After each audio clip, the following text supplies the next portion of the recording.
Je vous ai déjà parlé de ma première console portable, qui par ailleurs a été ma première console tout court, de ma première console de salon, en la personne de la PS2, mais ces deux consoles n'ont pas été les premières auxquelles j'ai joué. Non, les premières auxquelles j'ai joué sont plus anciennes, si on prend en compte que ma première Game Boy était une Game Boy Color, et toutes les deux construites par un grand concurrent de Nintendo de l'époque. Salut à tous, c'est Deru, et aujourd'hui on ne va pas parler d'une, mais de deux consoles rétro, les premières consoles de salon et portables sur lesquelles j'ai joué. Et top, je suis une console de salon de 4ème génération, fabriquée par Sega, sortie au Japon en 1988, en Amérique du Nord en 1989, et dans le reste du monde en 1990. Ma fabrication s'est arrêtée en 1997 et en 1999 pour l'Amérique du Nord, après avoir été vendue à près de 40 millions d'exemplaires. Je suis la Mega Drive de Sega, également connue en Amérique du Nord sous le nom de Genesis.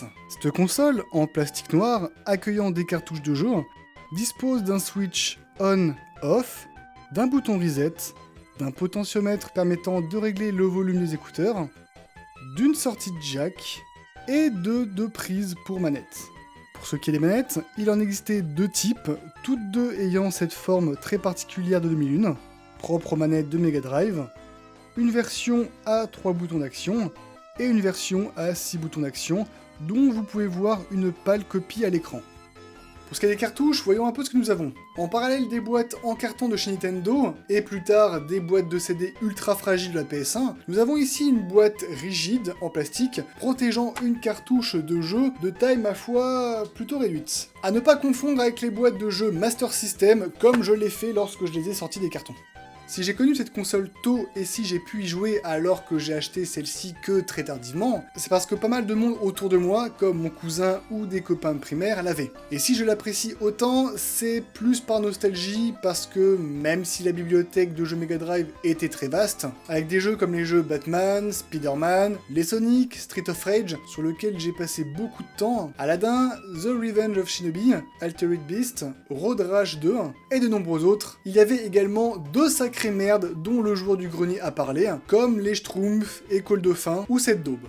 Mais comme précisé précédemment, l'un des jeux, si ce n'est le jeu sur lequel j'ai passé le plus de temps sur Mega Drive, et qui a été le premier que j'ai acheté avant même les jeux de la licence Sonic, c'est le premier Street of Rage, sorti en 1991. C'était forcément un signe. Et même assez récemment, puisque quelques mois après mon arrivée en Ile-de-France, on y a passé une soirée et une matinée avec mon ancienne colocataire. Et si je précise une soirée et une matinée au lieu de dire toute la nuit, c'est parce qu'on a fait une pause pour dormir un coup. Sauf que le problème avec les jeux Mega Drive, qui d'ailleurs était un problème avec quasiment toutes les consoles à l'époque à ma connaissance, c'est qu'on ne pouvait pas sauvegarder, même si pour certains jeux il y avait un système de mot de passe. On a donc dû laisser la console tourner toute la nuit avec le jeu en pause, en croisant les doigts pour qu'il n'y ait pas de bug ou que personne ne l'éteigne. Vous trouvez pas qu'elle a un flow incroyable cette console quand même? Ou c'est juste moi qui deviens nostalgique? La seconde console dont je vais vous parler est la première et unique console portable de Sega. Enfin portable... transportable vu le gabarit. Sortie en 1990 au Japon et en 91 dans le reste du monde, très bonne année, la Game Gear ou Game Gear a été fabriquée pour concurrencer la Game Boy de Nintendo, sortie l'année d'avant. Et alors que la Game Boy, bien plus petite et moins gourmande en piles, la Game Gear est équipée d'un moteur V8 consommant 6 piles LR6 en 4 heures. Dispose seulement d'un écran noir et blanc, la Game Gear, elle, permet de jouer à des jeux en couleur et même à des jeux de Master System avec un adaptateur. Simple, épuré, avec une cartouche un peu plus grande que celle d'une Game Boy qui épouse parfaitement la forme de la console. Elle dispose de deux boutons d'action, un bouton start, une croix directionnelle, deux potentiomètres, un pour le son et un pour le contraste, une sortie jack et une prise adaptateur secteur, le meilleur moyen d'alimenter la console si on n'a pas envie de dépenser l'équivalent d'un loyer parisien en pile. Bien que ce soit la première console portable sur laquelle j'ai pu jouer, j'y ai très peu joué et qu'à un seul jeu, Le Roi Lion, alors qu'on pouvait y trouver de nombreux portages Mega Drive et Master System, des jeux Batman, des FIFA, les Sonic et même Star Wars Return of the Jedi.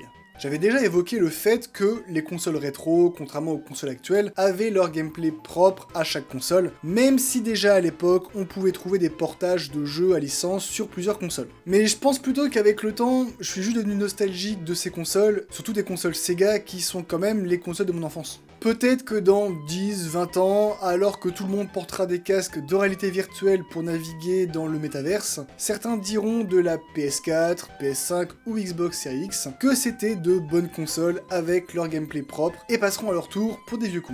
Merci à tous d'avoir regardé cette vidéo. Comme d'habitude, si elle vous a plu et que vous souhaitez en voir d'autres sur des consoles rétro, j'en ai encore quelques-unes qui traînent, n'hésitez pas à vous abonner, à cliquer sur le pouce en l'air, à laisser un commentaire et également à partager cette vidéo pour qu'elle soit vue par un maximum de personnes et à me suivre sur les réseaux sociaux. Sur ce, je vous souhaite une bonne nuit, bonne soirée, bonne journée et on se retrouve dans 2 semaines pour une nouvelle vidéo.